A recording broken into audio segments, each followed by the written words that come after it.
got new gas struts for the rear hatch and for the hood. Today we're going to be taking the clutch bell housing off, and that access the top two bolts from out here. Got a 90-degree fitting for this, so the oil line will go that way, just make it fit all better. We're going to clean the transmission off, and then we have sound deadening across right here. Probably throw some down on the floor anyways while we're in here, maybe a little bit back here, just to kind of keep the transmission and the torque tube noise down, since we are going with a couplerless drive shaft. So it should kind of help with that. Probably put sound deadening all up and around in there. So sound deadening is going in the interior, probably about 3/4 of the way done. Just have it through the floors and over the torque tube tunnel. Should help keep sound down a little bit from the added noise of the clutch and the torque tube being solid. So some rags to soak up all the oil that's on top of the diff.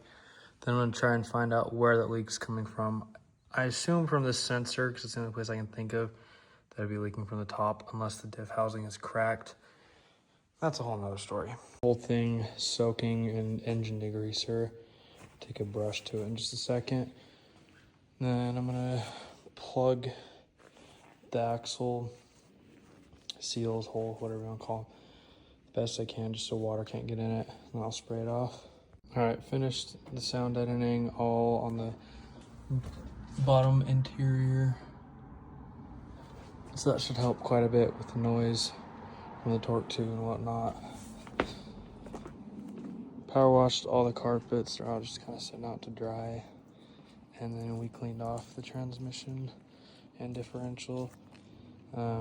After counting how much fluid was in the differential, I think the reason why I was leaking was simply because it was overfilled and it was just coming out of the breather port. Had almost 3.5 quarts plus whatever had leaked out. So I think what happened was the shop that worked on it last thought that the capacity was 4 quarts like the transmission, even though this is only 2. Just way overfilled it. Okay, clearance the water pump just a little bit. Got rid of the casting line.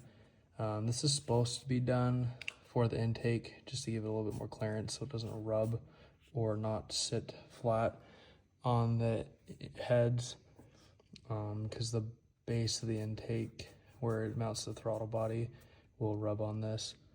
90-degree fittings in, put some thread sealant on it so it doesn't leak, and then I pressure tested it at 70 psi with the air compressor, and I call that good. It wasn't leaking.